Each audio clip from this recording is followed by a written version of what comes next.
Hi guys, and welcome back to my YouTube channel. If you're new here, welcome to my channel where I document my life as a physio student. With semester 2 right around the corner, I thought this was the perfect time to share with you guys some of my study tips that I use, which hopefully will help you study more effectively and achieve the results that you want. So let's begin. So the first tip I have is to set up a study routine or a study timetable that you can follow. I know a lot of us, myself included, that struggle with procrastination and just delaying tasks that we find tedious, such as studying. So by setting up a plan or a routine, we reduce the likelihood of us procrastinating because we have a plan set out on what we're going to do. So these study sessions can be as long or as short as you like, just depends on how long you can focus for at one time. I personally like to study for 2 hours or less, because any more than 2 hours and I find myself to become more easily distracted. And so depending on the workload I have during the day, I might study for 2 hours in the morning, 2 to 3 hours in the afternoon, and then if necessary I'll study another hour or two after dinner at night. And within these 2 hour blocks, I'll break it down even further and I'll take mini breaks, generally depending on how I feel, maybe 5 minutes. I'll take a 5-minute break for every hour of study that I do, or even half an hour of study. And these mini breaks just give me a little rest and help me to refocus on the task that I'm doing, such as watching for a lecture or taking notes or even just doing some revision. So the second tip I have is developing a good note-taking system. This tip I was really only able to start doing this year, and even now I haven't perfected it yet, but whether you take your notes on an app such as OneNote, Evernote, Word, or Google Doc, a good note-taking system really helps when you need to study later on for tests or exams. Personally, in semester 1 I used OneNote, but I've started to find that quite long, especially when I had lots of notes. It was hard to refer back to later on and find the information I was needing without having to scroll through a lot of other content first. And during this holiday, my friend recommended me to try Notion, and I've been using that for about a week now, and I'm really liking it. Compared to OneNote, Notion is just very versatile, and this isn't a sponsored video, I wish it was, so Notion, if you're watching out there, maybe sponsor me, thanks. But Notion is a very powerful app, and it's so versatile that I can use it as my note-taking app, and as well as keeping track of my YouTube content that I'm going to put out, so stay tuned.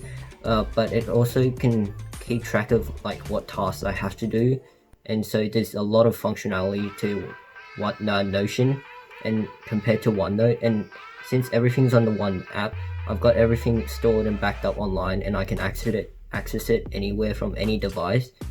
I'll make a separate video soon, hopefully, on how I use Notion and why I switched from Notion to OneNote. But yeah, developing a good note-taking system is very important, especially when it comes to revising for exams and tests, because a good note-taking system will help you revise much more efficiently and effectively.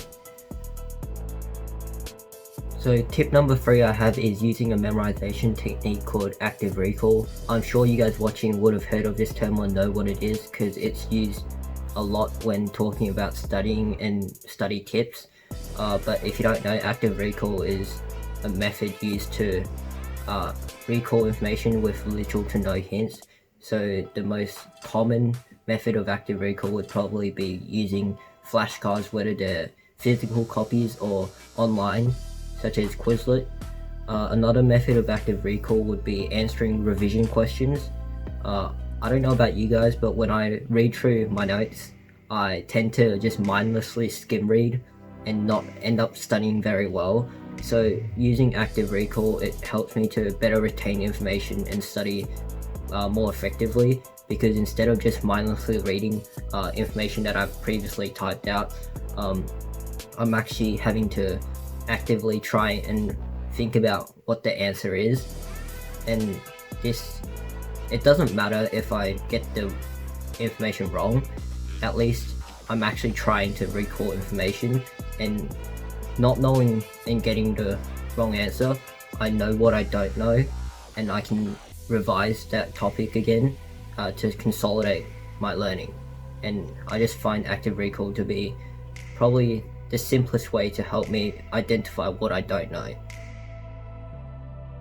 So tip number 4 is also related to memorization, but it's more focused on retaining information over long periods of time, called spaced repetition. I'm sure if you've watched study tip videos before, you're probably also familiar with this term, or at least have some idea of what it is. Basically, we humans have a tendency to forget information if we don't use it, or especially new information that we've just learned. And this was discovered by a man named Hermann Ebbinghaus in 1885, called the forgetting curve. Basically, this curve describes the rate at which we forget information if we don't try to retain it. And this is where spaced repetition comes in. Spaced repetition is basically revisiting topics at set intervals of times, and by doing this you're constantly revising the topics and trying to counter the forgetting curve. So for example, if I've watched a lecture today and taken notes on it, if I come back and look at it tomorrow, I might only be able to retain 80% of the information that was said. So by revisiting it, I'm refreshing the information in my memory, and I might, after doing it tomorrow, I might revisit it a week on from then. And then I might find in a week I only remember 60% of the information. And I'll look through my notes and I'll consolidate the information that I don't know, and I might look at it a month from then and find that I only remember 50%. And by constantly reconsolidating the information, I'm making sure that I don't forget the information. So this last tip, if you haven't figured it out, is just changing the location of where you study. I know we're in lockdown right now and we can't exactly go to a library, but something as simple as moving from your bedroom where you study or to your dining table to another table in the house can really lift your motivation and energies to study. I found that the change in scenery really helps me to refocus and give me more motivation to study. Speaking from personal experience, last year, the final 2 weeks before VC exams, I changed from studying in my bedroom to changing at this exact same spot in my house, where it's just another table I have that's down the hallway. But I found just doing this simple thing and changing where I studied, it really brought up my motivation skills to study. And it might be a placebo effect, but it works, so maybe give it a shot. It might work for you too. But yeah, that's the end of the video, guys. I hope you enjoyed it, and you can actually find 1 or 2 of these tips actually somewhat useful.